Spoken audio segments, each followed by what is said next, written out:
अस्सलाम वालेकुम। मैं डॉक्टर सारिम हशमत लोधी हूँ। मेरी स्पेशलिटी नाक, कान, गला और थायराइड है। मैं एडवांस इंटरनेशनल हॉस्पिटल G8 मरकज़ इस्लामाबाद में ये खिदमत अंजाम दे रहा हूँ। आज हम बात करेंगे थायराइड से रिलेटेड डिजीज़ पे। Broadly speaking thyroid related disease जो हैं उनको 3 हिस्सों में डिवाइड किया जा सकता है। एक को कहते हैं हाइपरथायरॉयडिज्म, यानी कि थायराइड का ज़्यादा और एक्टिव फंक्शन करना अननेसेसरीली। दूसरा हाइपोथायरॉयडिज्म, जिसमें थायराइड को अंडर वर्क कर रहा होता है, यानी काम कम करता है। और तीसरा थायराइड कैंसर्स होते हैं।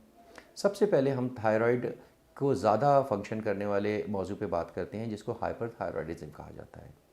उसकी अलामात कुछ इस तरह से होती हैं कि एक तो जैसे कितना भी आप खा लें आपका वज़न नहीं बढ़ता, बैठे बैठे दिल घबराता है, बग़ैर एक्सरसाइज के दिल की धड़कन अचानक तेज़ हो जाती है, तबीयत में चिड़चिड़ापन पैदा होना शुरू हो जाता है, रात की नींद ख़राब हो जाती है, बाल गिरना शुरू हो जाते हैं अननेसेसरीली, इवन लड़कियों में भी, और स्किन ख़राब होना शुरू हो जाती है।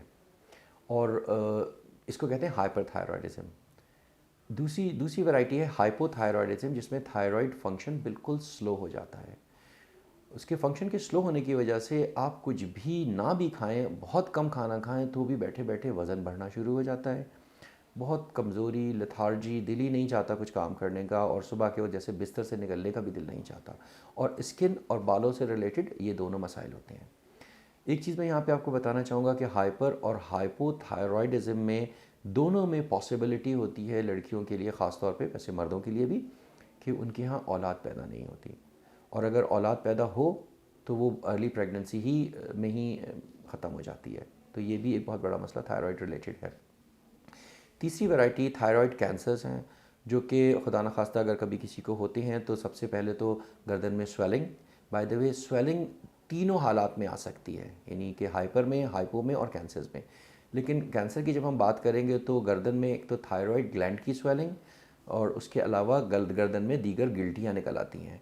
और खुदा न खास्ता अगर उसको बर वक्त इलाज ना किया जाए तो फिर वो बढ़ के और खुदा न खास्ता मौत का सबब भी बन सकता है। लेकिन अच्छी बात यह है कि अगर इसको सही वक्त पर अर्ली डायग्नोस कर लिया जाए तो इसका ट्रीटमेंट बहुत सहूलत के साथ बहुत आसानी से हो सकता है। और मैं ये तमाम काम जो है वो इस वक्त एडवांस इंटरनेशनल हॉस्पिटल में कर रहा हूँ, जिसमें बेहतरीन फैसिलिटीज़ मौजूद हैं थायराइड डिजीज़ को हैंडल करने के लिए।